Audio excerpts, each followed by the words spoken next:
This episode is brought to you by Shopify.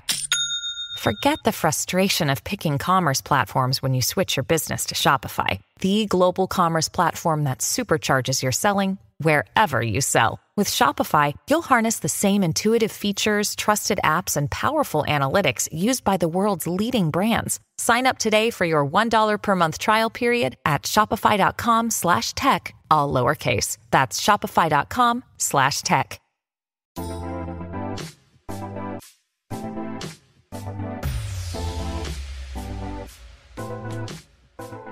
Hi guys, welcome back to our Non-Toxic Podcast. I'm Hannah, and I'm here for another wonderful episode of me talking to myself, maybe a little sarcastic. So before this episode began, just to give you some backstory, I'm here obviously in the stewed, and I am just not warm this morning. I don't know what it is, if I'm just feeling especially uncomfortable just talking to myself, but I seriously stood there like a sim that hasn't been given an instruction for probably 3 minutes, just thinking through what I have to say.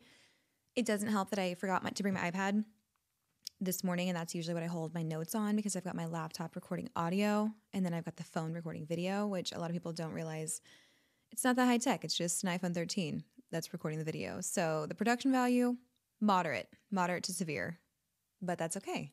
We're drinking a Moon Mallow from Urban Grounds this morning. It is going off of the menu on Saturday, which is going to be Memorial Day weekend, and I'm devastated, as you can imagine. The thing is, I know they're going to replace it with something delicious and amazing, and it's going to be fantastic, and I have no reason to fret, but it's just not in my nature not to fret, so I'm consuming an abnormal amount of these. Usually I have probably 3 to 4 outside coffees per week, meaning out of the house, but knowing this is going off the menu, I'm really upping my dose. So I've spoken with my doctor. Everything is great. He said that, yes, you should really make the most of this. In other news, I am wearing a tie. I don't know if you guys are watching on YouTube. This is my garage sale tie. I got it for $25. It's very cute, arguably. I was going to wear another fun garage sale item that I got, but since I'm talking about something more on the professional side today, I thought I would dress the part and wear a tie, even though I'm wearing it incorrectly and with ripped jeans, and nothing I say is ever really that professional. So take that with a grain of salt.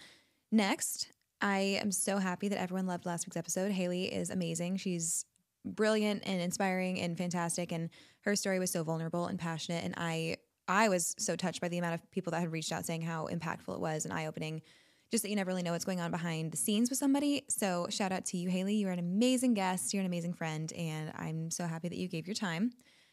Funny story for you guys. Just to paint a picture, I'm at coffee with my husband. Actually, let me backtrack. The reason that we were at coffee is because that he had almost passed out. So I was doing my best to nourish him by taking him to Urban Grounds, as one does. And we had been having this sinus issue of his for a couple years now, where he's been complaining of like pressure behind his eyes and everything. And I don't know if any other wives know this, but men can sometimes be a little bit oversensitive to things that might plague them physically, to their various ailments. Mine is no different. He has the standard model of hypochondria for men. So I have had this conversation with him many times where I'm like, does it really hurt you to the point of needing medical intervention with anything? Or are you just feeling it? Because there are different times that I'm just conscious of like, yeah, I'm having some kind of a stomach issue, but I think that's just part of having a stomach. It doesn't necessarily require medical intervention. Or a headache. Am I having a severe headache? Is there something wrong? Or is this just maybe the result of me being a person with those body parts? I digress. So he's very strong, manly, tough in many areas. When it comes to his physical health, sometimes it's not always the case. So we've had this like boy who cried wolf thing where I'm like, I just need to know when it's actually serious so that I can take the necessary medical steps as your wife to advocate for you. So pair his paranoia with his inherent bias against any kind of medical intervention. He doesn't like to have things done. He doesn't like doctors, needles, things like that. A little white coat syndrome, if you will. So you can see how we're in a real predicament. We're kind of caught between a rock and a hard place in a big old pickle. And he's been complaining of this issue. He's had so many sinus infections. Anytime that we get the same sickness, it's always the situation where I get the sickness after him, usually due to being such a loving wife and taking care of him, or, you know, living in the same house. But I get the sickness before him and then I get over it faster. And while I would love to say that's just my heightened immune system and that I'm so great at fighting off diseases internally, I just think that my body has cleared them out faster because he's got this sinus issue that has remained a question mark up until now. I'm getting to the point, I promise. So he's had these appointments. He had an MRI. He's had a couple things, and they found this blockage in his sinus cavity. So for a while, we had these different things we were doing at home, like, doing the flushing system. That's always really pleasant and romantic. But I'm a champ, and I did do that for him. Just different things, and they have not worked up to this point. So finally, he has this recommendation for surgery. So we have a surgical consult. We go in, and it's supposed to be just a normal sinus procedure where they go in. It's what is it? Laparoscopic. It's the little tiny instruments that go in, and they basically clean out all of your sinuses, everything that's gotten blocked up there, because he's got significant Missouri construction in the summertime level blockages. So they're going to snake it like a drain, clear everything out, and then widen everything because I guess some people's sinuses are just predispositioned to getting clogged and not draining easily. So they're going to widen those suckers out so that this doesn't happen in the future. However, if you don't know, my husband played college basketball. He played for 2 decades of the sport, and it's apparently pretty rough. I don't know. I don't think I've ever seen a full game.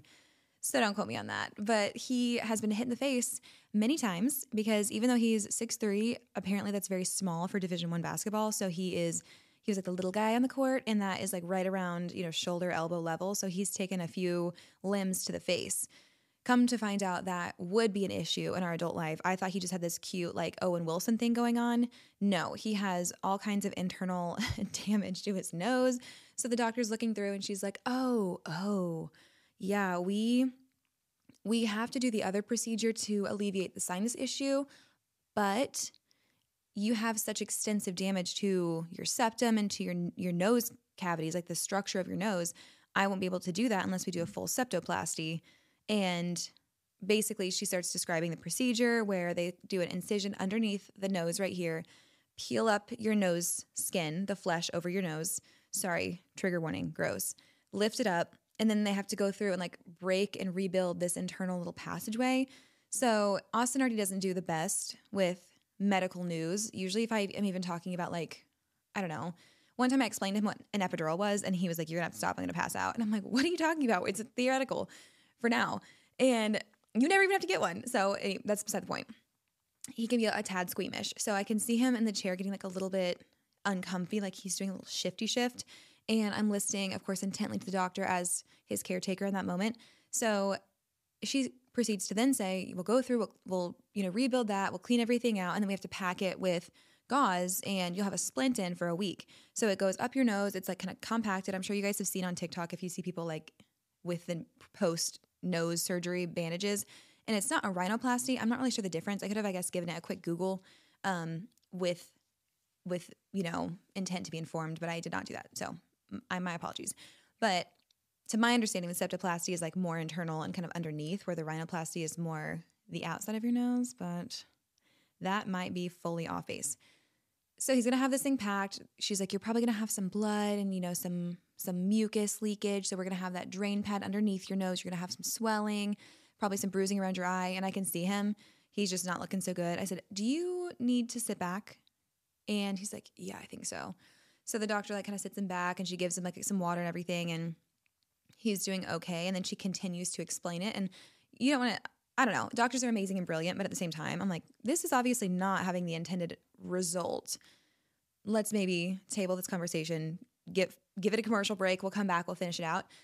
So, and of course he doesn't eat breakfast because he's a man and men just survive on pure rage and, I don't know, the talk of economics in the world. So he hasn't had anything this morning, so he's got nothing to sustain him. He's green around the edges. She has this conversation. I kind of take over. We have the scheduling conversation, all the risks, blah, blah, blah. We do all of that. And then we're walking out and they say something else. They give us some information and it has more of the disclaimers and the warnings. So we're walking out and he's like, I am going to sit back down. And then he takes a seat and he's like, I just feel like coming back on. And everyone who is prone to passing out knows you start to get that weird hot flash. And then it's in conjunction with a cold sweat and your ears start to ring and your vision starts to get all foggy. I've had that happen several times, whenever I'm donating blood. And it's just once you start to know, the thing I've learned is that you can't fight it. And actually what made me really give in to medical intervention in those situations is that one time I passed out after trying to fight it and like trying to walk around and being kind of like, okay. And then I went down. One, the embarrassment of passing out in front of the entire blood center where everyone, you wake up and there's like, it's like a scene in a TV show where there's faces like all around you and you're kind of confused. You're like, oh, what happened? One of the nurses was like, hey, you need to be aware that if you pass out, you do lose all bowel and bladder control. So if you ever pass out and you have to use the restroom, like it's all just going to come out, just so you know. So it's better not to fight it, just to lay down, let it pass, and then you can get back up. And that scared me straight. I did not want to have any accidents in the future. So now if I start to feel it in any situation, I'm like, I'm just going to sit for a moment. I'm just going to sit back down. And guess what? That is easier and better than trying to tough it out. There's no reason to tough it out because it's just more embarrassing if you go down. Speaking to myself. Anywho, so we leave, everything's fine. And I'm like, we should probably get you some breakfast or something because what a morning to find out that we're having the surgery and also to have a little queasiness in the tummy. So we went and got Urban Grounds, of course. Also, that was a treat for me because I'm such a kind wife. Just kidding. I don't require a treat for that. It's just always nice. So we're sitting there having coffee. You know, I'm having coffee. He's having toast. The chili avo toasty, by the way. Fantastic. And we're just discussing how much fun he's going to have the week of June 24th. Mark your calendars, guys. Going to be a blast. And he's looking at me and he's like, hey, smile. So I'm like, give him a smile. And he's looking at me. And you know, you can always tell when someone's not looking at your eyes or just kind of looking at your face. And you're like, what? So he's looking at me and he's like, it's crazy how none of your teeth touch. Sorry, my mom just texted me. I thought that was on mute. My mistake. I'm not going to go mute it. So I said, what did you just say to me? And he said, no, like your teeth, like they're straight, but they just don't really touch each other. I'm like, what on earth would possess you to look me in my face and say that? It's the middle of the day, the sun's out. You're going to look your wife that you're supposed to love and cherish and protect and give me this new insecurity that I've never even thought of before. And granted, I've thought of it with my two front teeth because when that phenomenon went around a couple years ago about American Girl doll teeth, where you have these two teeth that whenever you're speaking, only the front two show, that is unfortunately the case with me. And I didn't know that was even a thing until the internet was so kind as to enlighten me that that's a condition that I have.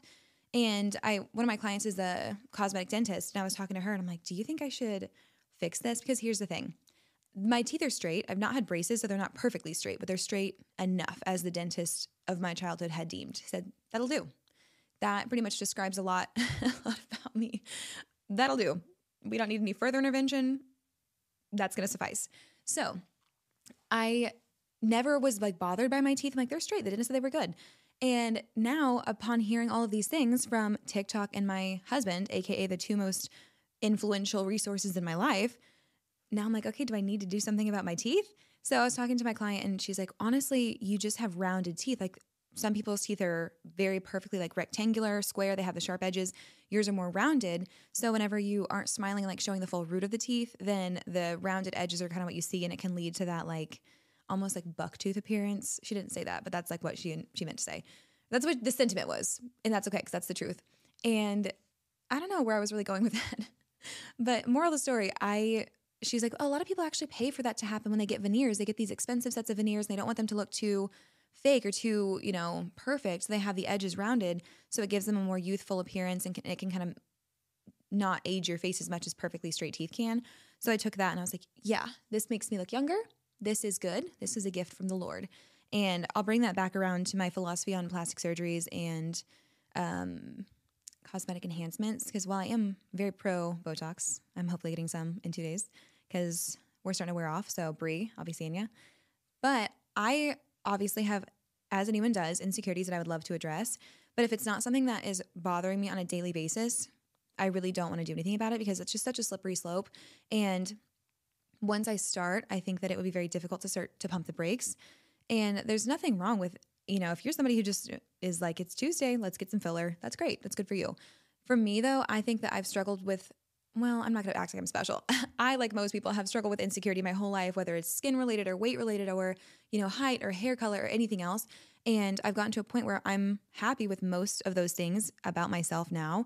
And I think if I start to take on the mentality that everything can be changed, then I will never want to stop doing that.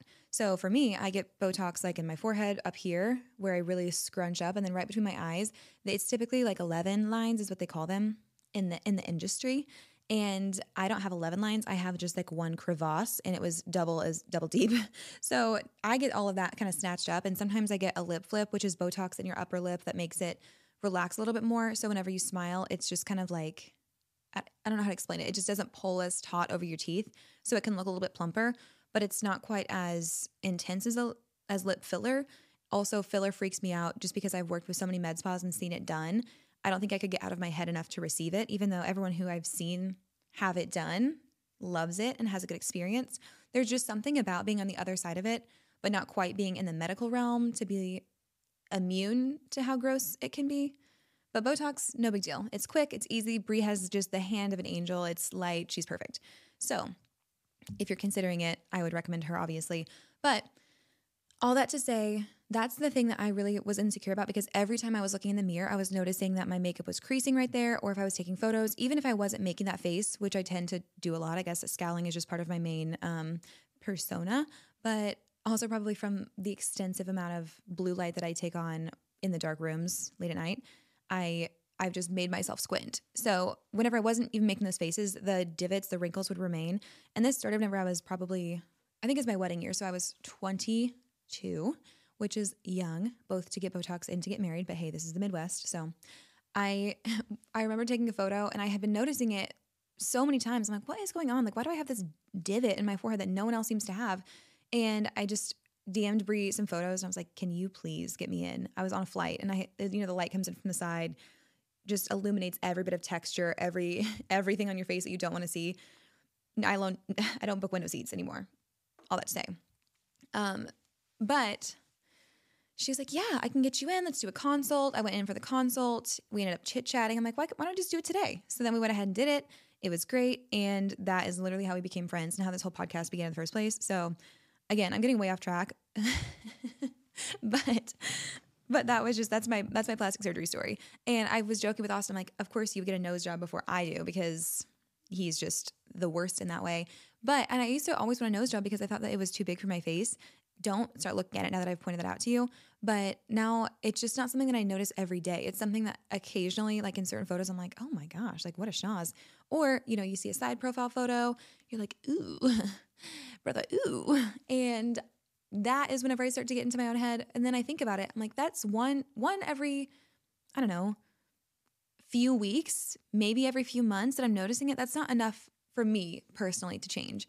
So I am never going to be pro or anti cosmetic enhancements. I think it's just up to each person. But my personal philosophy is that if it's not something that's taking away from my everyday life, if it's not something that is really making me think like, I do not like this, every time I see myself in the mirror or, in photos and I'm disliking it, then that would be the situation where I'm looking to change something. But as of now, everything, much like my teeth, I'm like, yeah, that'll do. That's decent.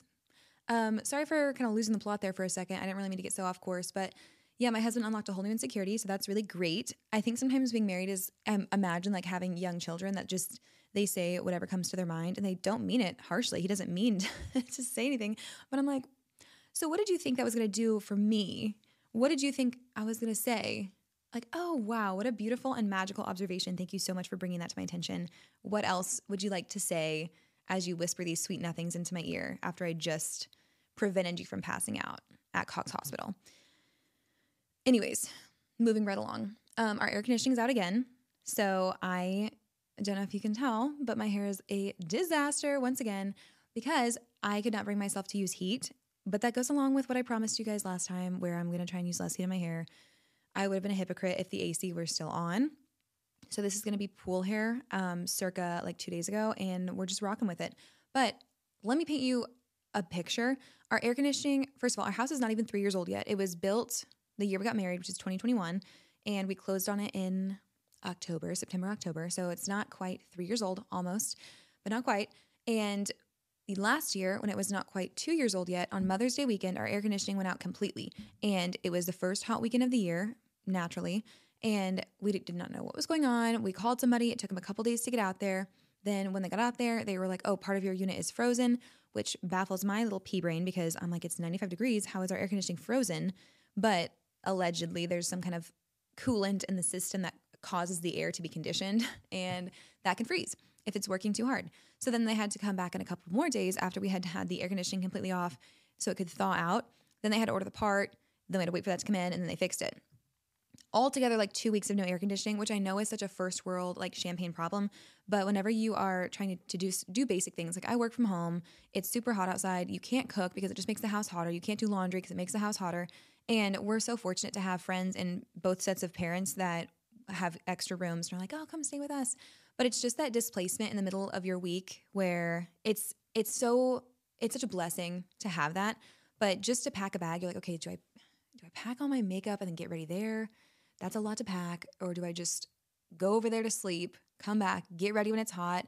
Then every time you get ready, it's just the whole thing. It's just irritating to be displaced. And fortunately, we don't have kids, we don't have pets. It's pretty easy for us to get displaced and to not be too shaken up about it, but it's still frustrating. So that happened last year, and it was over Mother's Day weekend, and I was like trying to make my mom homemade cinnamon rolls, like the 2 times I bake a year, and the house is 88 degrees, and I'm crying and I'm sweating, and it was just so frustrating. So I have mild homeowner PTSD from that.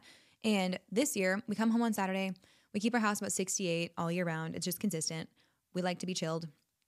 And the house is at 73. We're like, that's odd because we've never had it set above 70. That's crazy. So then Austin goes outside and he starts to look at the air conditioning unit. I don't know what he looks at. Those things, it's like looking at, into the ether. I can't even tell what we're seeing.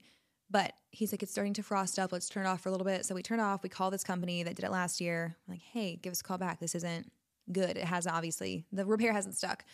And if you're not watching it in real time, this is exactly a year later. Mother's Day weekend was 2 weekends ago. So when this happened, this is exactly 1 year and 1 week after our previous repair. They didn't call us back. Monday comes and goes. The next business day, they don't answer. So we call a different company like, hey, can you come look at this? Because it's just getting hotter. So they were awesome, sent somebody out the same day. They're like, yeah, there's a bunch of leaks here. It looks like whatever happened last year wasn't great, blah, blah, blah. And so we've been trying to get a hold of the other company. We're like, hey, this was a year ago, like just over a year ago, 53 weeks. Can you please help us? And they said, no can do. You are out of warranty. The part was under warranty for a year. Now it has been a year and a week. So what's really great is that we're not getting any help with that. We are going to have to pay for the work to be done again. And it's just that difficult thing because as business owners ourselves, we understand how difficult it can be to manage all of these. My husband works in masonry, and as a business owner in that space, there's a lot of things that you just have to do for free because you need to make it right and you want to have a good reputation in the community. But also there are things that are just outside of your control where everything can be done right and things just break or things go wrong or parts were manufactured incorrectly or whatever. And then that's frustrating because you don't want to be held liable for something that wasn't necessarily your mistake. So then we're over here like, okay, nobody wants to be a Karen. Nobody wants to be that person that's like, you need to get out here and fix your work because it wasn't done right, whatever. So we're having this whole debate. I'm like, we're, people of God, we should be kind and forgiving and understanding, but also we don't want to get walked on. And I'm like, this house is so new.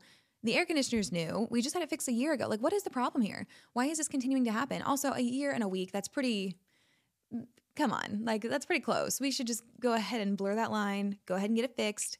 I don't know. So we've just been dealing with that. It's been like 5 days. It's not horrible. We have a bunch of fans in the house. We've been treating it like a whole mausoleum. Like we have the blackout shades all pulled down. We're not really even using lights in the house. I haven't been using heat on my hair.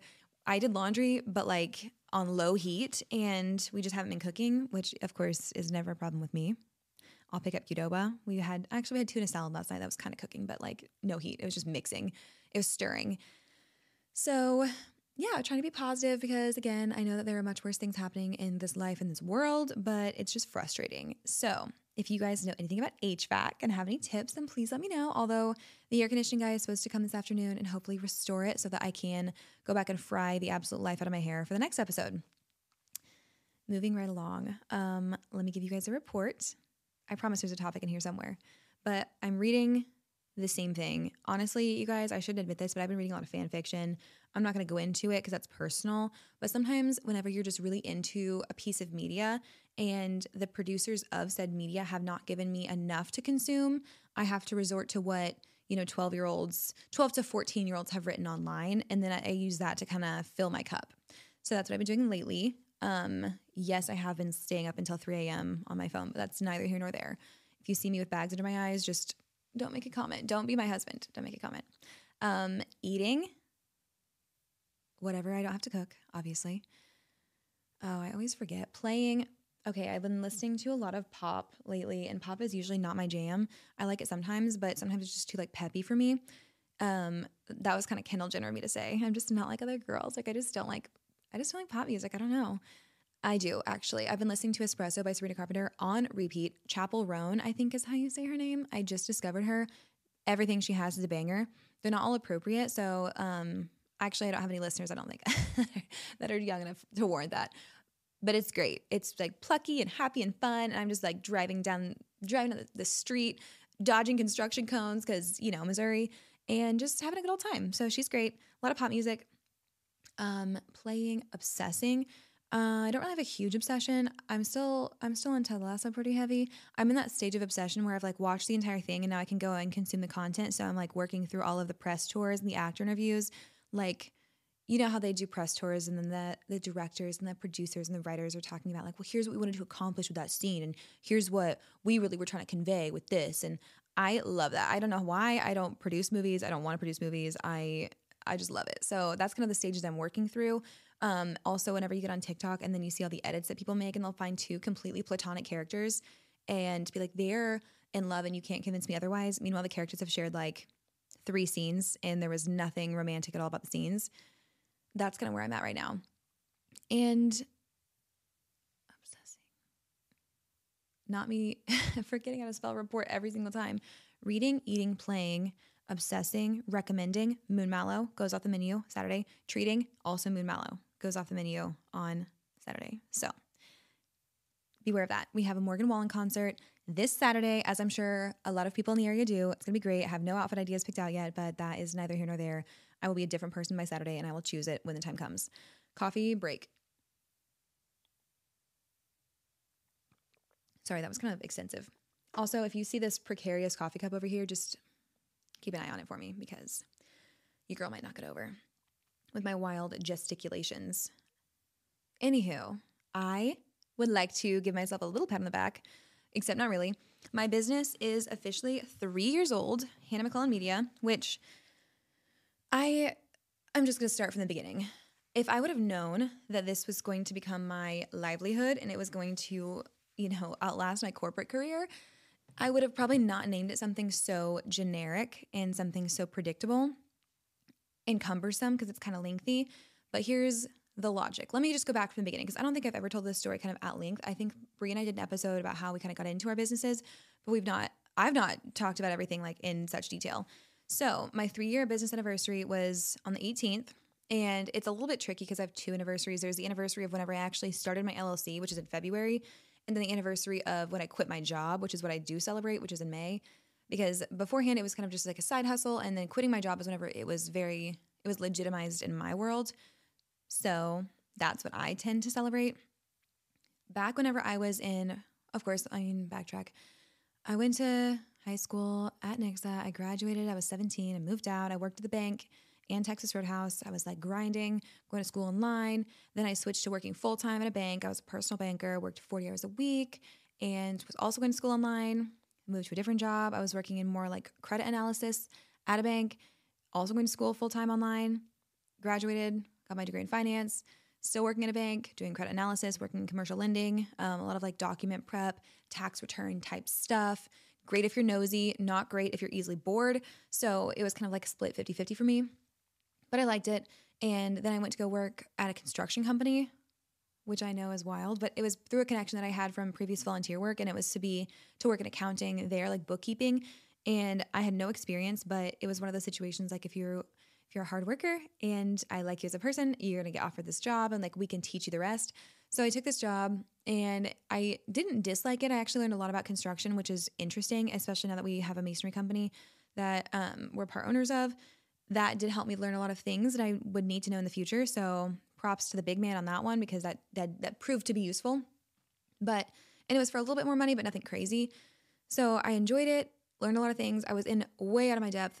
Okay, I'll mute it. I'm sorry, hang on. Anywho, I was in way out of my depth. I did not know what flashing was. I didn't know what, waterproofing. Obviously, I know what waterproofing is, but like in the context of construction, none of these things were really in my realm. And also imagine me stepping out onto a job site with my, my hard hat and my clipboard being like, okay, so where are we at with construction on this one? I'm not kidding you. That's what I had to do. And I'm so indebted to the woman who thought that I was a good fit for that position. I think she was wrong, but that's okay because you learn and you grow, and like being challenged, I think helps you find your limits. Even if you can't quite meet them, you find out where you go, like wherever the expectation is. If you fall short, like if you didn't have a job that challenged you, you wouldn't have had the capacity and the depth to find out how far you could go, if that makes sense. So I did learn a lot. I liked my coworkers, and throughout the course of that job, I had someone approach me that was looking to run a city council campaign, and it was kind of like friends of friends, and they were like, we need someone to do the Facebook and something, like we just don't really know all that. And I always thought it was kind of funny because it was these influential, affluent, successful businessmen, and like, we just need someone to post on Facebook, like we just don't know what we're doing. So they called me, little old me, and I knew social media was kind of becoming a thing, but it was a thing. Obviously it was a thing. It just wasn't really something that in the Midwest people did as a career quite yet. So I've always loved social media. I've always been obnoxious. I will one day expose all of the different eras I've had on social media, and it'll be very cringy, and we'll all need to take a little breather after that, but not today. So they asked me to write a quote for them, how I would price it, how I would run the social media. So I didn't really know what I was doing. I quoted it super low, but they ended up accepting it. And it was low looking back, like retrospectively. But at the time, I'm like, they're going to pay me what? They're going to pay me what to post on social media? So I was freaking out. And in order to accept money from a campaign, even at that level where it's just city council, then I had to create an LLC so that they could pay me officially. So I'm just like, okay, I guess Hannah McClellan Media, like that fits. It's my name. And the reason that I chose to use my middle name, because once again, history lesson, my maiden name is Long. So I was born Hannah McClelland Long. Then I got married. My name is now Hannah McClellan Reuter. But back whenever I worked at the bank, the first bank, whenever I was fresh out of high school, I just kept having these issues because the name tags at Great Southern said your full name, so it would say Hannah Long. And I kept having customers find me online, and it's not because I'm just so absurdly cute that people couldn't help themselves. I think it's just that whenever you work in a context like that where, I don't know, you don't really expect, this is going to sound so stupid, but like on the street, I could be here, but you walk into a bank in like a professional setting, I'm like here, just because it's not what people expect to like interact with someone they might find attractive in.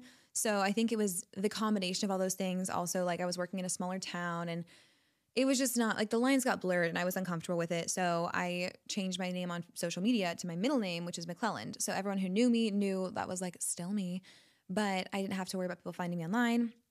And that just kind of stuck. And then whenever I started my own business, all of my social media accounts were Hannah McClelland for that reason. And also I was about to get married that year. I was getting married in October. This is in February. So I'm like, it's not really worth it to make it long because that's going to change. Don't want to make it Reuter. So I just settled with Hannah McClelland Media. That was great. So worked with them. And then once I was doing that, I was kind of like, you know what? I'm bored at work. I've got this time. Might as well like make a little Canva logo, make an Instagram page. So I did all that stuff. And then I sent out a bunch of like cold call Instagram messages, like emails for anyone I could find, just to see what would happen. And that was at a time that not a lot of people were doing social media like this. People would have an internal social media manager, or it was like the manager of their business that would do it for them. But there weren't just people around that did social media. And I learned very quickly that people weren't always very open-minded to new concepts. So I got a couple responses out of probably 40 or 50 messages that I sent out that were wanting to hear me out. And when I tell you I took those meetings so seriously, I would put together a 4 to 10 page presentation of why they should work with me. I would take the customer out to lunch on my own dime because I had no money in my business account yet. And I would like basically do cost comparisons. And I would say, say if I was pitching to a coffee shop, here's how many coffees you have to sell to pay for the service. And again, at this point, I was charging less than nothing. I was charging not an arm and a leg. I was charging like a pinky nail. That's what I was charging. So I would put everything I had in these presentations, try and wow them, do everything else. And I actually signed a few clients, and I was completely blown away. So then I was scrambling to like, do I do a contract? Like, what am I got to do this. So I kind of was in trial by fire doing this campaign, doing a couple other things. Then I started taking on a few trades. Like I was trading for my eyelashes at the time. I was trading for my gym membership and running their account. So I kind of got to build my portfolio just doing a few things. And then we got to May where I had been paid for the campaign. That had ended in April, and I had a few clients, but nothing crazy, probably like 4 or 5, middle ground. I wasn't making enough to supplement or to replace my income, just a nice supplement. Because at that time I was on salary, I was making pretty decent money, and I was still living by myself. I had luckily just paid off my car. I had gotten all of my school debt paid off. So I had a little bit of savings, but not a lot.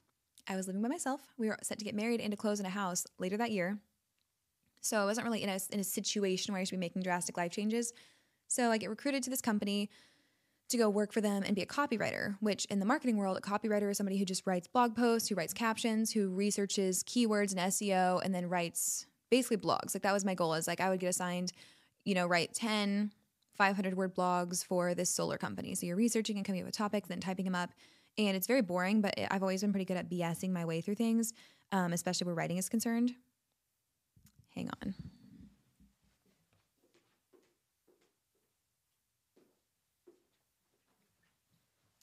Whatever. It doesn't matter.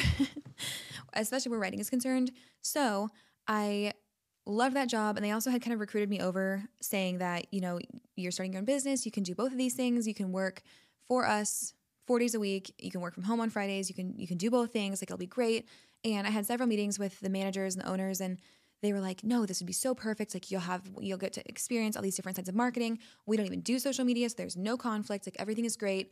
And I'm like, oh my gosh, this is amazing. It was a little pay cut, but then to me, the prospect of being able to supplement my own income and grow my business, that was so worth it. And getting to work from home half the time, love. So I said, absolutely, sign me up. So I quit my job at the construction company, went to go work for them.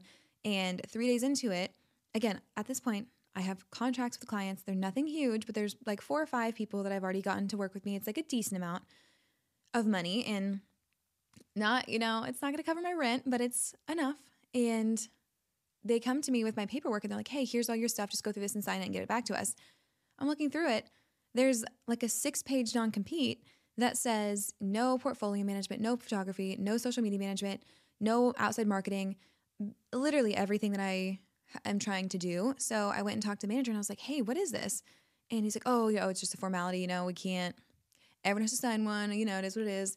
So I call my fiance at the time. I'm like, what am I supposed to do? So he's like, well, let's talk to a lawyer and just see what they say. So we talked to a lawyer friend, and he was like, well, they might not enforce it, but at the same time, if you think this business of yours is going to go anywhere, then they could come back and sue you. Like, it's just dicey. If you want it to build this business, then I wouldn't do it. So of course, and then I'm agonizing over it. I'm like, I just quit my job, and I had a higher paying job, and I quit it after like 8 months to come work at this company. And now they're going to hit me with this non-compete. And I felt so stupid because I'm like, should I have seen this coming? Should I have known? Did I not ask the right questions? And I just felt like I had gotten bamboozled and duped and all of these things. So I'm beating myself up over it. And of course, we're still getting married. We're working on our mortgage for the house, and you're not even supposed to make like drastic purchases, let alone quit your job.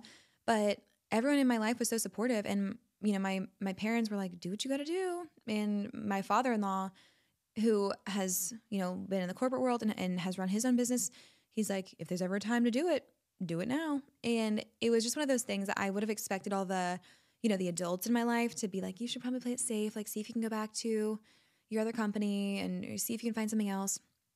And everyone was so encouraging about it. And I remember praying about it and just thinking, this isn't that bad. Maybe this is what I needed to just get kicked out of the nest and to start my own business, because had I not had this experience, I never would have been brave enough, or never would have wanted to, because I really liked working in the corporate world. I like a set schedule. I like a set salary. I like that the responsibilities on me. I like all those things.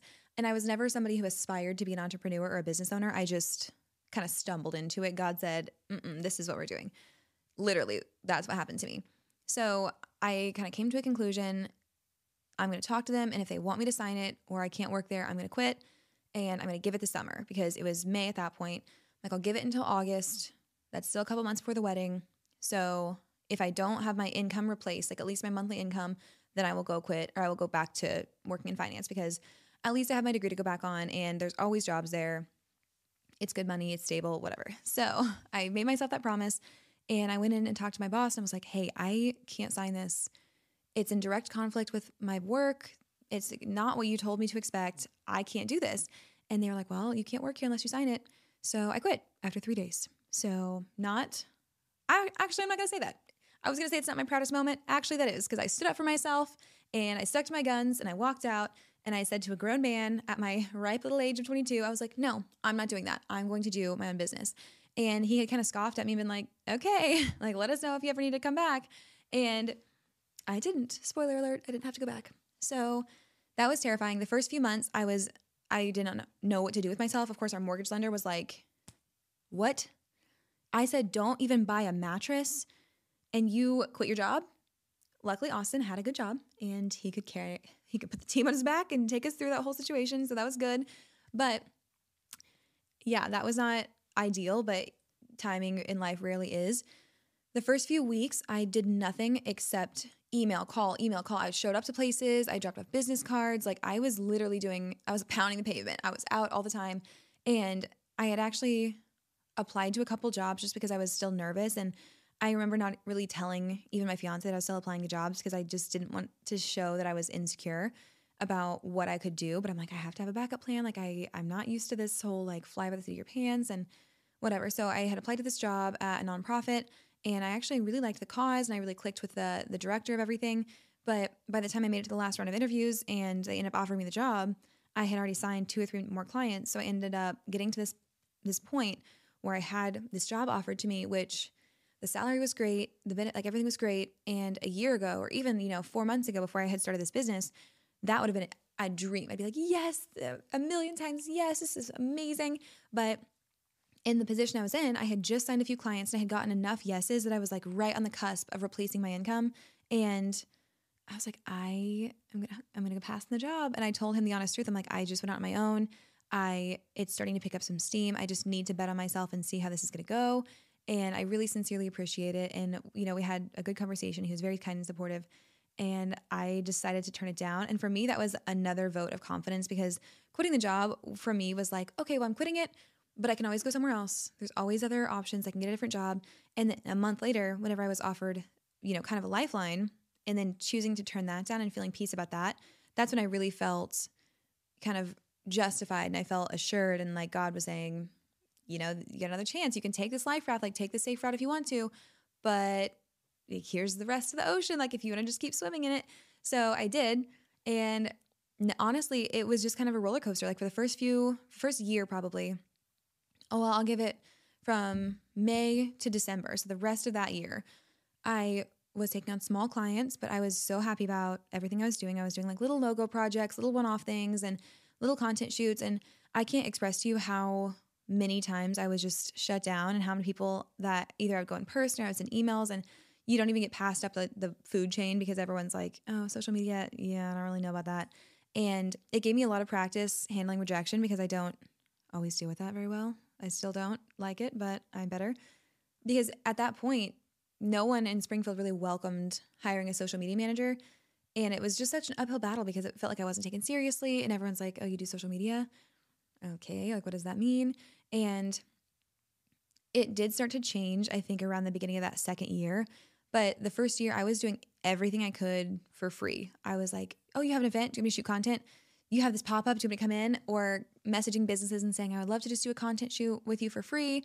I don't need anything. Like I would just love to grow my portfolio, things like that, meeting business owners. And I think the combination of volunteering and doing things for free, in addition to networking through nonprofit work and serving on these boards and committees with business owners and influential people in the area without necessarily needing anything from them or having any asks from them, it allowed me to make these connections without, acting like a social climber. So I could meet women and men that have these amazing companies and businesses and positions and just get to know them and kind of learn from them in a position that isn't, hi, I want what you have to offer me.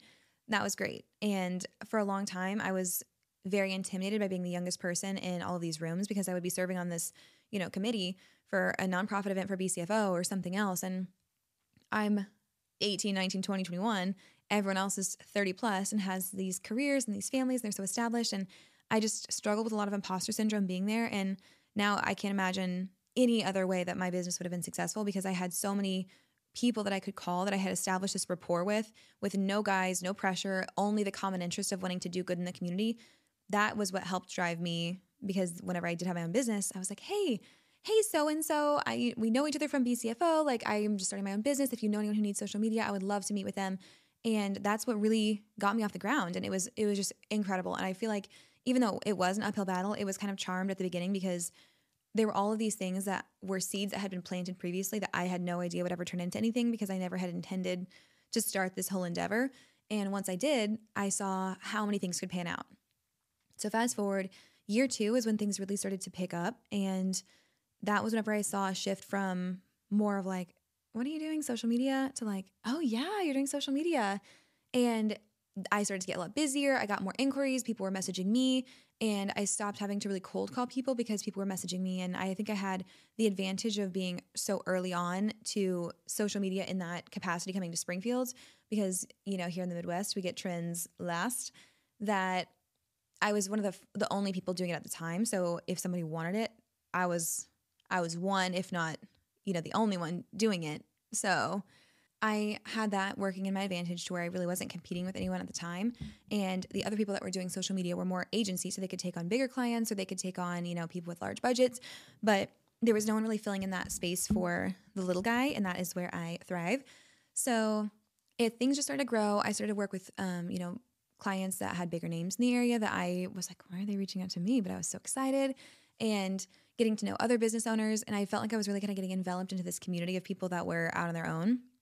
So that being said, things shift so quickly from people looking at you kind of down their nose and being like, what is she doing, to what is she doing? I want to do that. And it's crazy because it's like people root for you.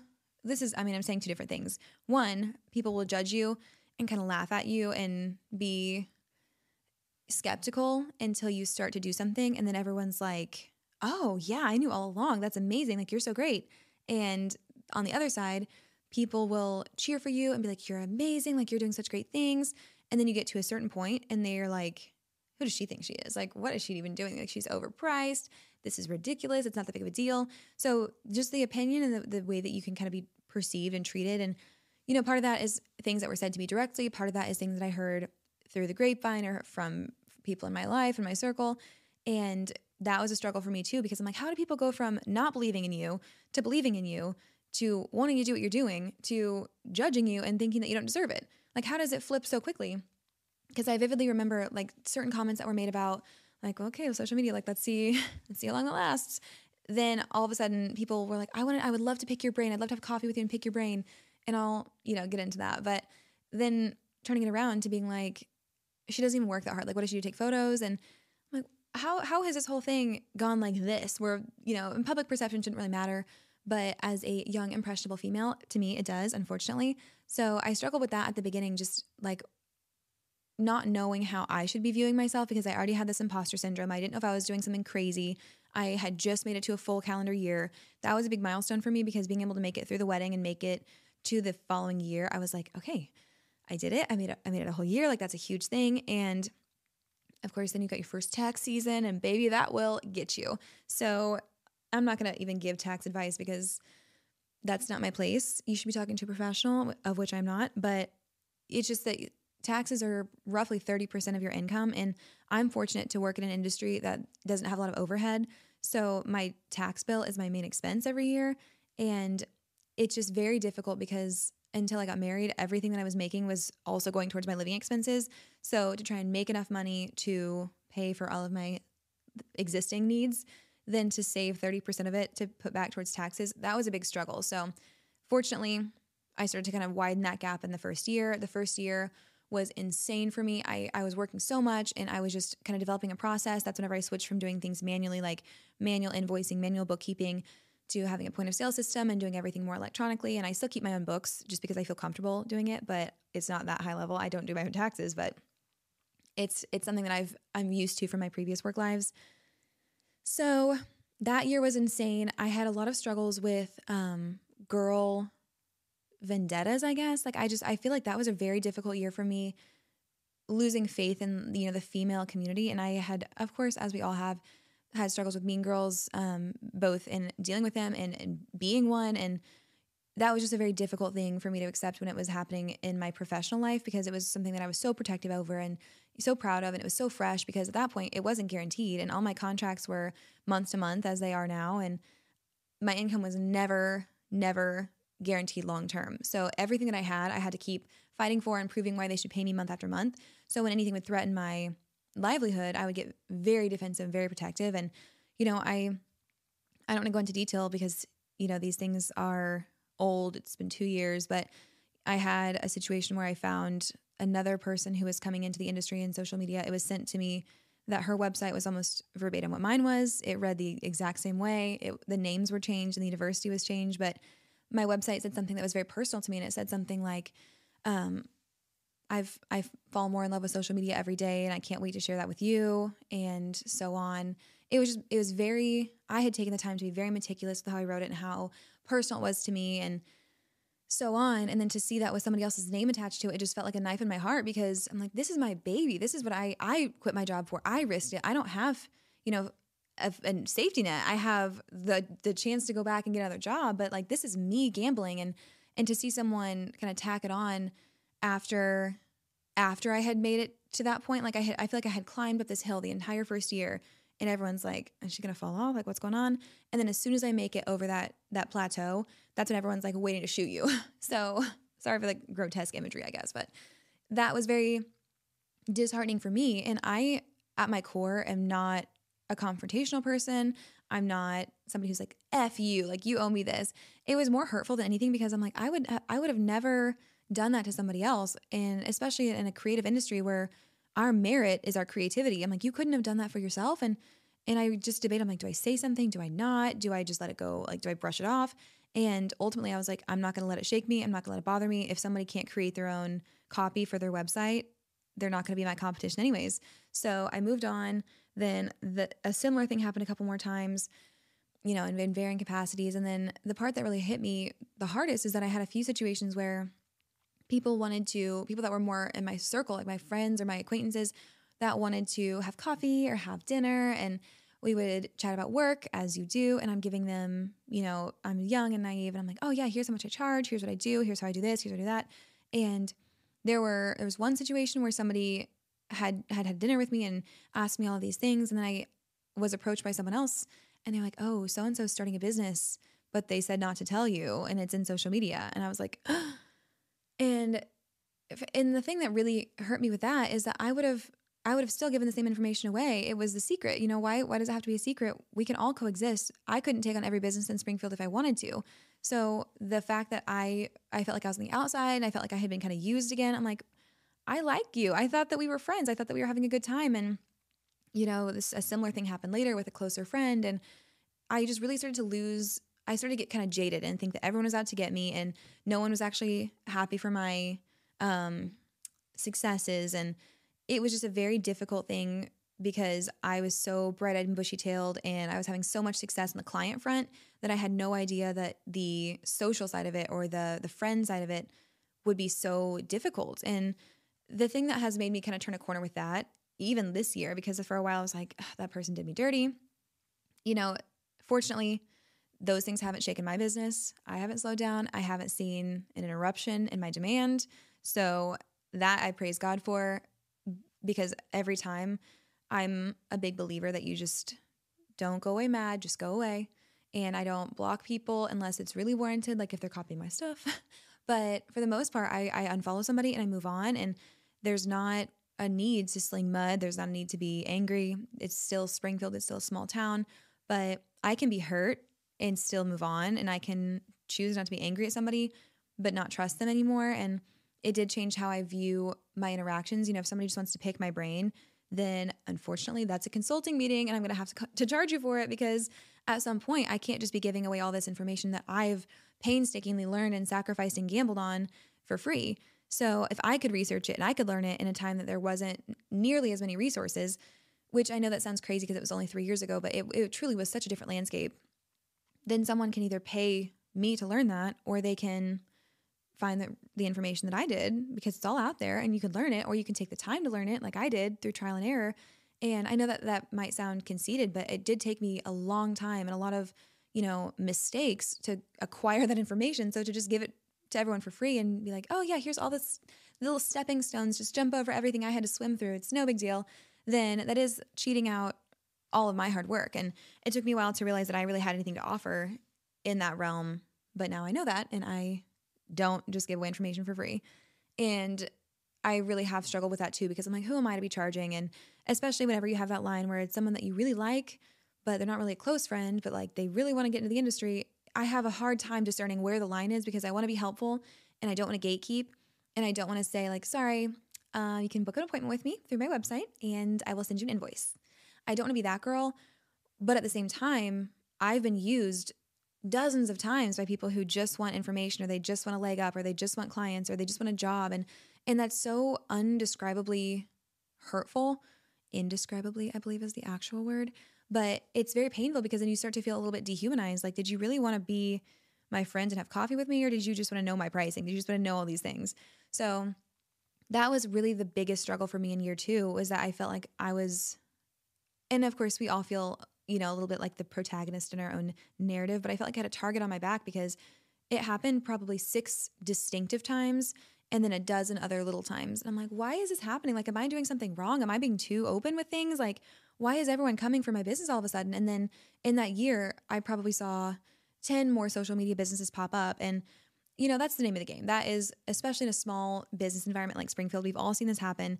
You've got one person pops out with linking, and then everybody's doing linking. One person pops out with, what's it right now? Charm bracelets, and everyone's doing charm bracelets. So you've got the hats. Hats are everywhere. And all of those are great ideas. And every business, I think, has their own twist and their own specialty. And while I do think it's good to have the competition and to have a place where multiple different fun ideas like that can thrive, it is frustrating whenever you feel like you have just gotten to a place of more security, and now it's not insecurity because everyone thinks that your business and your industry is a joke. Now it's insecurity because you have all this competition. So I feel like I got out of like, what is it? Out of the frying pan into the fryer. I don't know. Whatever that phrase is. I feel like I got out of the volcano and into like this snake pit. So that was a big struggle, but I just kind of stayed the course, and I found out who, really had my back. And I learned so much about myself and how to conduct myself. And not to say that I handled everything perfectly, because I don't think that I probably did, but I handled everything in the way that I thought I would be able to look back on and not regret anything. Like, there's nothing that I have said that I would look back on and be like, ooh, I wish I hadn't texted. I wish I hadn't said that, because I didn't. And there were a lot of things that I kind of was down on myself thinking like, I should have stood up for myself more. I should have asserted myself or done this. And I think that for me, the fewest regrets come when you say the least, especially when you're upset. So for the most part, I just am like, okay. And I remember, and I know where to put my trust, and that's that. So you kind of take those lessons and you move on. And, to this day, I don't really have any ill will towards anyone. I don't know if the same can be said for me, but the thing that has really helped me turn a corner with that is knowing that I can't speak for them, I guess, but assuming that no one in any of those situations looked at me and they were like, screw her, like screw Hannah, she sucks. Actually, I could do that way better. I want to see her crash and burn. It was more selfish on their part. It was not, I want to see Hannah fail. It was, I want to see myself succeed. The rest is just collateral damage. So that I know is still kind of cynical to think about, but there's a world of difference between people who want to see you fail and people who just want to see themselves succeed. And that realization really helped me, which I know I talked about this with Haley, but that helped me kind of set myself free from them. Like, they weren't targeting me. They weren't victimizing me. It wasn't me. It was just what I had and what I was doing at the time that made them, they wanted that for themselves. And, we're all selfish people by nature. I can't blame anybody for wanting to succeed. So when you have something that exists in a public realm, success doesn't exist in a vacuum. Everybody wants to have it for themselves. And especially when something is new and shiny, like my work was at the time, you can't expect people to not jump on it. So anyways, I had to mature and learn that you really sometimes just don't get to be vindicated for everything that you feel like was done to you. But it helped me grow. Year 3 last year was the craziest year. And I vividly remember sitting with Bree podcasting and being like, this year I think is slowing down, because January of 2023, I was kind of having a lull. I'm like, I'm not really setting new clients. I'm not really getting that much new business. And I was so fortunate and am to not really have to cold call anybody. So I kind of just relied on word of mouth and the demand that was constantly kind of coming in. And there just was kind of a dry spell. And I'm like, you know what? Maybe this is God telling me it's time to slow down. It's time to, enjoy more of life, because you were really pedal to the metal all of 2022. So that lasted about 2 months. And then things just completely ramped up. And it was so busy. It was constant. I was getting huge clients. I was getting new demand and contracts. And I'm having to write custom quotes because everything is so much bigger than I'm used to. And I had a couple situations that challenged me professionally because I was put in a predicament where I had to make a decision, and I think I made the wrong decision a couple times. And, you kind of have to humble yourself and apologize or eat your words and be like, I'm so sorry. I thought I knew how to handle this. I don't, or I thought I was equipped to take this on. I'm not, it's over my pay grade. I don't think I'm the best fit for you. Those are very difficult situations to be in and conversations to have, because of course you want to be prideful and think that you are the best, and you want to be able to think you can take on anything. And sometimes me being a team of one, I just can't. And that has to be okay sometimes. So year 3 taught me a lot about how to have difficult conversations. Also, I think it helped my anxiety in the sense that there were a lot of situations that I would have considered worst case outcomes. Are they worst case? No, they were not worst case. But from my limited vantage point, looking at a situation and thinking, okay, this is the absolute worst thing that could happen. I really hope it doesn't happen. I don't know what I'm going to do if that happens. And then it does. And, you cry to your husband, you freak out a little bit, you pray and you journal and you get all of your angst out and you're nervous for a couple weeks and you feel bad. And then it passes. And, that relationship with whoever it is can be mended. You can also just realize some people won't like my work, and that's okay. And then life goes on. And that really was revolutionary to me, because I had never had such a bad situation with a client. And I didn't really have horrible situations. It was more of things where I think I was biting off more than I could chew, or I overpromised thinking that I would be able to overdeliver, and I just wasn't. And that's very difficult. But it taught me that even in the quote worst case scenario, life goes on. You'll survive. Your business will go on. And sometimes it's just difficult, but you always move forward. And you would think that would have given me the opposite effect, but it really challenged me and helped me grow in the sense that, okay, what if that happens? I still have to get up and do all my work for other clients. I still have to, keep moving forward and keep making this money. And, so what? So it really did help me take a lot of that chip off my huge, huge anxiety block that I was dealing with. That was revolutionary for me. Even though all the situations I was praying for the exact opposite outcome, every single bad outcome taught me so much. And I'm so grateful for them now.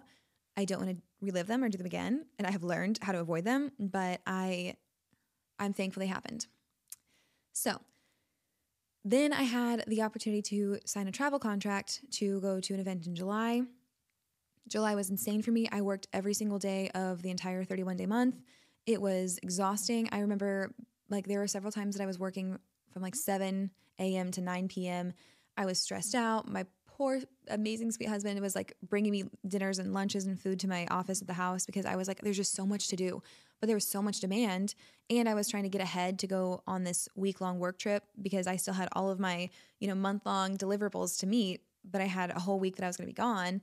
So I wanted to get everything done before I left. So it was just a constant grind, trying to fit in shoots, taking on freelance projects, because I'm like, you never know when the well's going to dry up. And then from there, I had a few other clients that saw me on this trip. They're like, oh, I didn't know you would travel. I didn't know you did that stuff.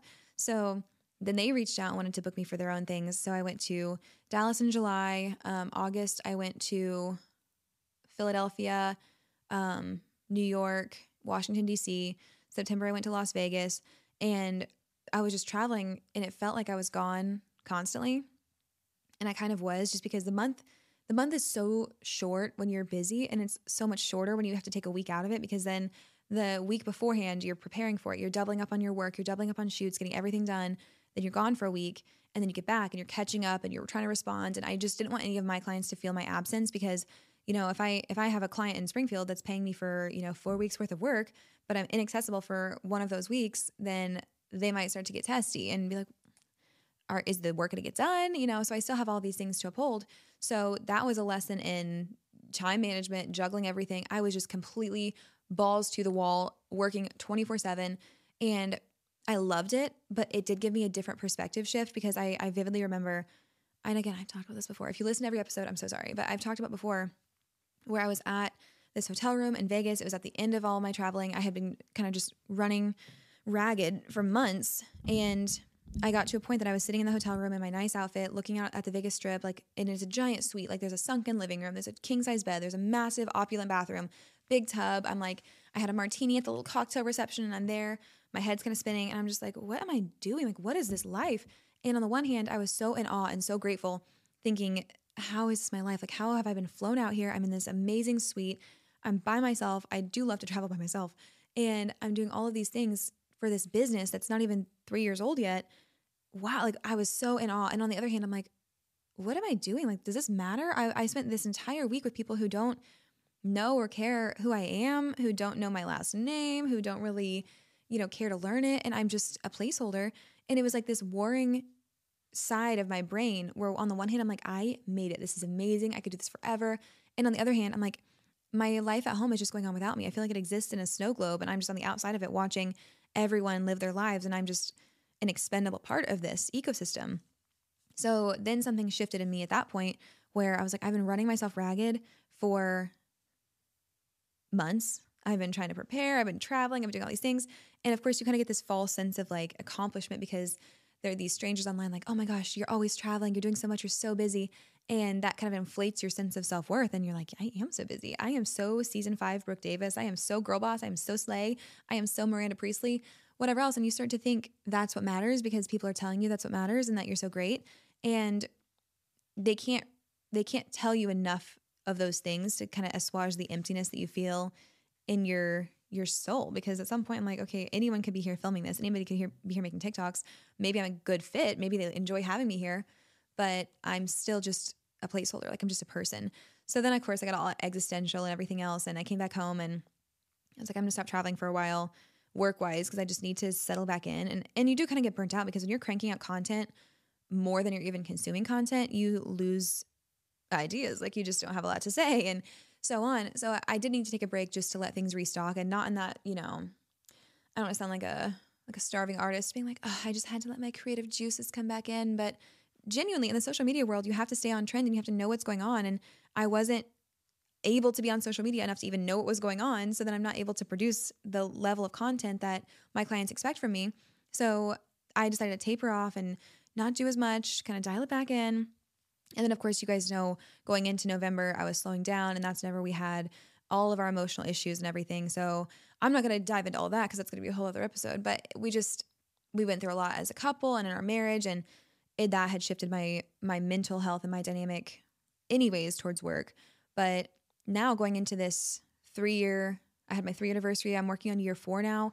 It's just crazy because I can see so much change and how many times I've pivoted. Like year 1, I was so green and so eager and naive and excited. And I think I was so on fire for this business. Then year 2 was whenever I got a little bit of a taste of, people aren't always nice. People aren't always good natured. And that made me tougher. Year 3, I saw almost every dream I had, like traveling for work, making certain amounts of money.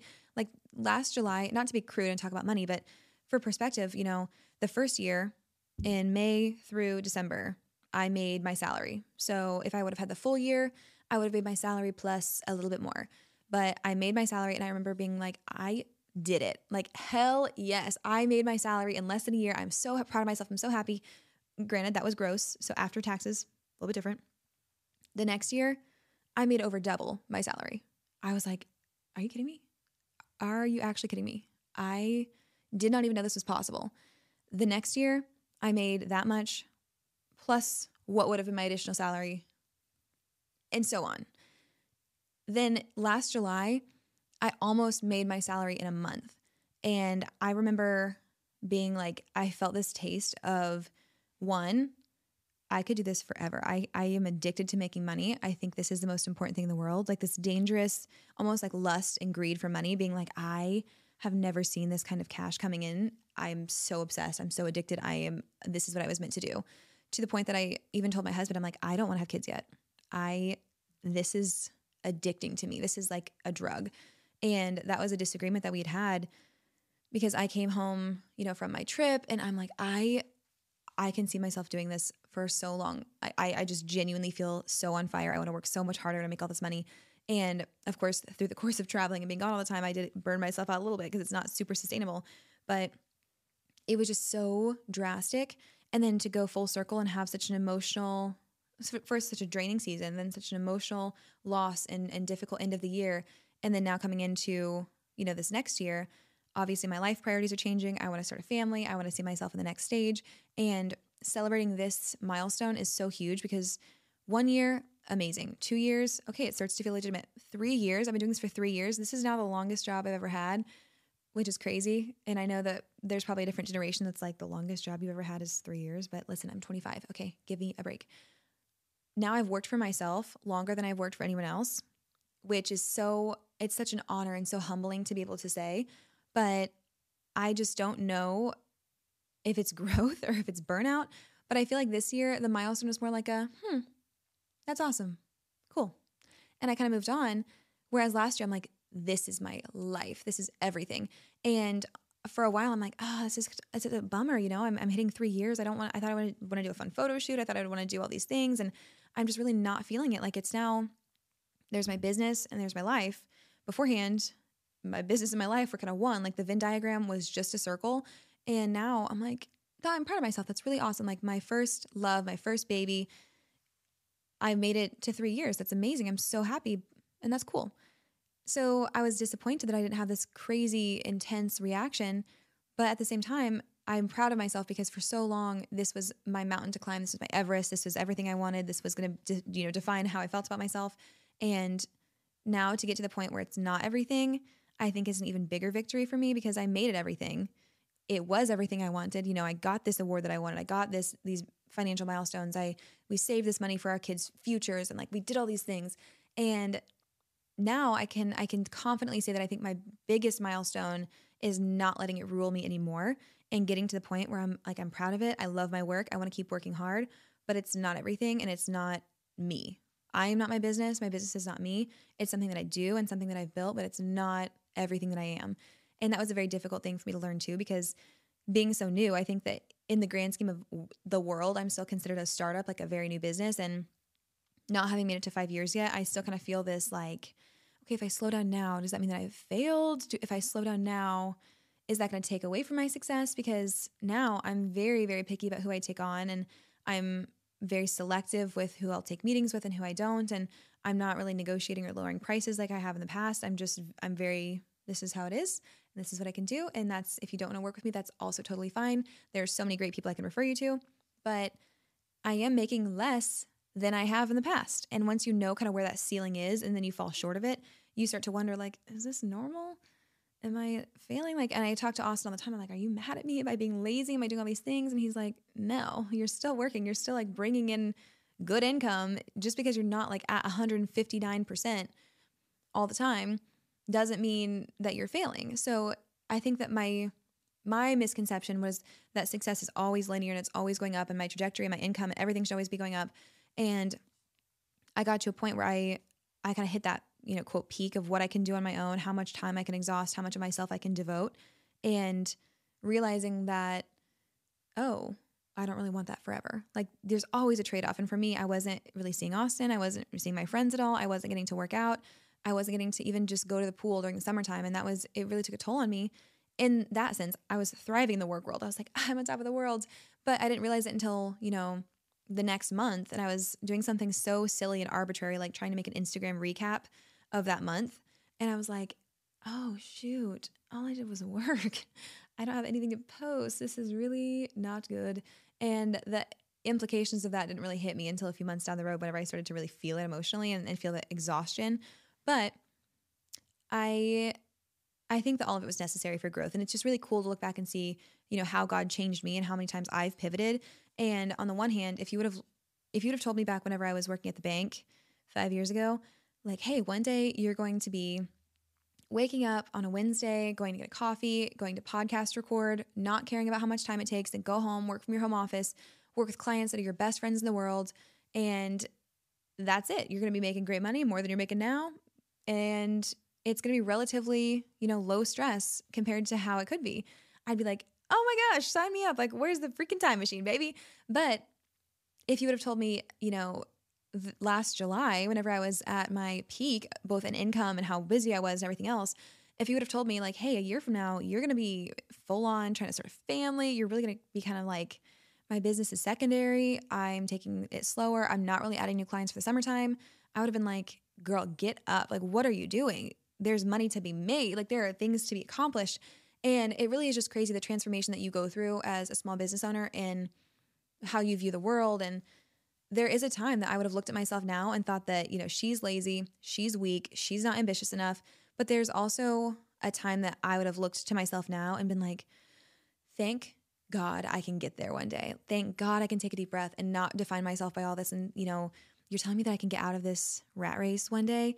And it would have given me so much hope. So I know that this version of me is one version of me's saint and another version of me's disappointment.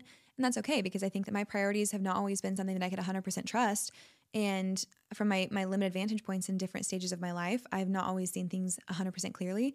So I don't know. I think that I'm just proud of everything that I've learned and been taught and everything that God has brought me through. And if anything, I have learned that God always has a plan.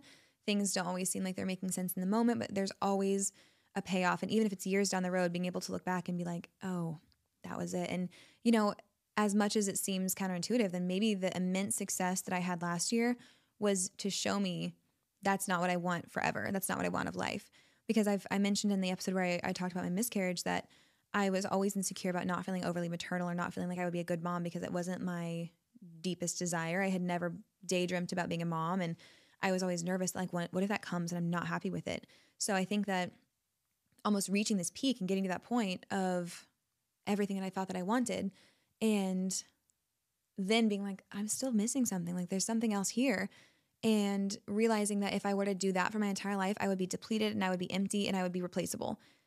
That was maybe what I needed. And while that's a pretty blessed way to learn a hard lesson, then you just never know like what you're being forged into. Anyways, I don't want to get onto my soapbox any more than I already am. But there's that lyric by Olivia Rodrigo in Making the Bed, I believe. Again, I'm really into pop right now, and it says something like, "I got everything I wanted, but it's not what I imagined."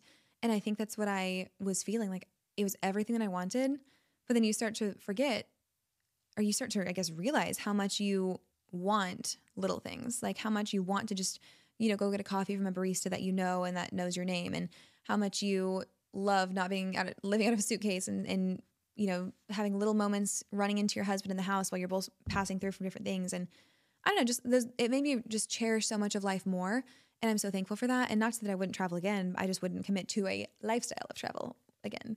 So also crazy. This is the first month in almost a whole year that I have not flown anywhere. So last July I went to, I guess not flown, but like left to go somewhere. Last July, obviously I went to Dallas, flew to Dallas. Then in August, I guess I also went to Dallas, but it was for a personal thing. Then I went to New York, Philly, and DC. Then September, I went to Vegas and Florida. And October, I went to Charleston. November, we spent the weekend in Arkansas, which is a little baby trip, but it was still fun. Then in December, I went to Miami, which is where we left for like a little family cruise. So we went to Puerto Rico and a bunch of other places I don't really remember. And then February, I went back to Charleston. March, I went to Las Vegas. What month is after March? April. Where did I go in April? Oh, I went to Scottsdale. So this is the first month I haven't gone anywhere, and it's honestly really nice. And I know that this is the most champagne problem I've mentioned the entire time. But I have 2 trips coming up in June, and after that, I seriously don't want to travel anymore.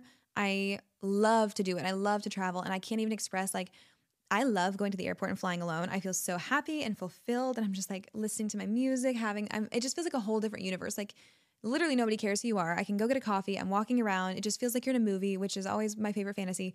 And I love it. Like, it's just time to yourself. It feels like you exist independently of the rest of the world because time doesn't exist in airports. So I'm really going to cherish flying, because one of the trips I'm going to see my brother in Charleston, because we're going to have a little family vacay and then move him home. My parents are driving because they have to help him move home. And they're like, "Do you want to just drive with us?" I said, "No, I don't. I'm going to be flying, but I'll meet you there." So miss me with the road trip. I love my family, but I cannot be in the car for that long. They will not love me afterwards. And it's almost symbolic for me because I don't want to travel for a while. I want to just soak up being home. And it's symbolic to get to have this last flight by myself, because last July was my first flight by myself. And it kind of sparked this whole journey within me of look at everything that I can do and everything I can handle and all of these things that I can juggle at one time. And then now to come almost a full calendar year later, going on this flight by myself to move my brother home. And I don't know. I'm definitely gonna have like an eat, pray, love moment where I'm gonna like wrap my cardigan around myself and look out the window and be like, wow. And like I'm Miley Stewart, like waving at the glass. I don't know. I'm gonna be obnoxious with it, but it's just been so transformational, so amazing. Where am I even going with all this? Oh, also, I just think I need to stop traveling because I eat like absolute garbage a lot of the time. But whenever I'm traveling, it's that much worse. And I was talking to Austin. I'm like, I wonder how much of a toll this has taken on me that I haven't even realized, because 1 week out of every month, at least 4 days out of every month for a year, I have not been in town, and I've just been absolutely gorging myself with food and not working out and everything. So I don't think it's taken a huge toll, but I also wonder from like my energy levels and my productivity, how nice it's going to feel to not always be prepping to get ahead and then catching up, because that's become such a normal thing for me. And traveling is such a blessing. It's so amazing. And it's something that I didn't really ever do growing up. Like, we weren't a family vacation family. And I didn't start traveling until I was in college. And even then I was doing it in a really questionable way because it was expensive. So I'll go into all my cheap travel trips eventually. But beside the point, it's just nice. It feels like I'm putting a little cap on this chapter of my life, and I'm thrilled about that. Sorry, I was trying to make this a short episode. I don't think that it was, but I just had a lot to say, and I'm feeling very happy and fulfilled. And I want to give the most special thank you to my clients that took me out to such a special sweet dinner on Wednesday last week. I didn't expect it, and I don't ever expect anyone to want to celebrate my milestones. It's kind of like an internal thing. I should be proud of myself, and that should be enough for me. And except for Austin, he has to celebrate with me. He's obligated. It's in our marriage contract. But just the fact they took me out to dinner and they were so kind, and they, gave me the sweetest cake and presents, and just to have those things were amazing. But just to have the group of women that wanted to give up their evenings, and I know they're so busy. I know they have kids. I know they worked all day, all of these things. The fact that it was important enough to them to take time out of their life to spend the evening with me. I was literally about to cry in the restaurant. I was like, you guys, what are you doing here? I'm like, what do you mean you want to celebrate me? And it was just the most happy, fulfilling thing I could have ever asked for. So thank you to everyone who wished me congratulations. Thank you to everyone who's made this entire journey possibility for 3 years and allowing me to have the time to even do this podcast and blah, blah, blah, blah. So I'm very thankful. I'm just feeling a little overwhelmed with all the happiness. Side note, I've been feeling like I should start vlogging. I don't know where this is coming from, but I don't know if I want to start doing like YouTube, but it's like this nagging thing in the back of my head where I always think, oh my gosh, I should start doing vlogs. I should start posting more day in my life. So I should do all these things. And then I get mad at myself because I didn't start doing it like 2 years ago, because I've done so many cool things since then. And then I'm like, what's the point now? Like, I've already done all my cool things. I'm not going to do any more, so I shouldn't vlog now. But then I end up having that same moment again. So I don't know. If you guys would watch it, let me know. If you wouldn't, like, I'll probably just keep beating myself up and not doing it. But it's been on the dome recently. So as always, thank you for listening. Make sure you treat yourself on Friday, have all mountains, no valleys, and let me know what you think of this episode if you guys want to chit chat. Love you lots. Thank you for listening. Bye.